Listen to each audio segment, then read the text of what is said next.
میرے بیٹے کا نام علی حسنین ہے، اس کی عمر 5 سال ہے اور یہ پیدائشی بیمار ہے۔ میں ریڑھی لگاتا ہوں اور محنت مزدوری کر کے روزی روٹی کماتا ہوں۔ میری ماہانہ آمدن 15,000 سے 20,000 ہے۔ میرے خاندان میں یہ پہلا بچہ ہے جسے تھیلیسیمیا ہے۔ میرا بیٹا نرسری کلاس میں پڑھتا ہے، ہفتے میں 2 دن اسکول جاتا ہے کیونکہ بخار میں مبتلا رہتا ہے۔ اگر بلڈ کی مقدار جسم میں کم ہو جائے تو سوتا رہتا ہے اور سست رہتا ہے اور بہت ضد کرتا ہے۔ جب تک بلڈ ملتا رہے تندرست رہتا ہے، اور جیسے ہی جسم میں خون کی مقدار کم ہو وہ پھر سے بیمار ہو جاتا ہے۔ میری والدہ یعنی بچے کی دادی چاہتی ہے کہ ہمارے اور بھی بچے ہونے چاہیے، لیکن اس بیماری سے ہم ڈر گئے ہیں اور اب اور بچوں کے نام پر سہم جاتے ہیں۔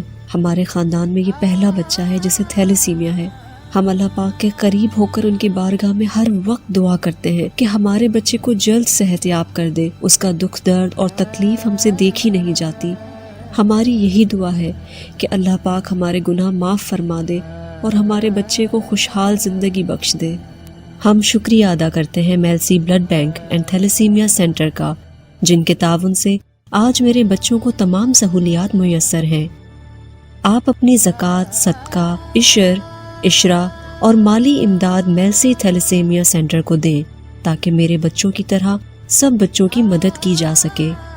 Address: Mailsi blood bank and thalassaemia centre, نزد تحصیل ہیڈ کوارٹر، ہسپتال میلسی۔ رابطہ نمبر 0300 7830 753 0303 7898 491۔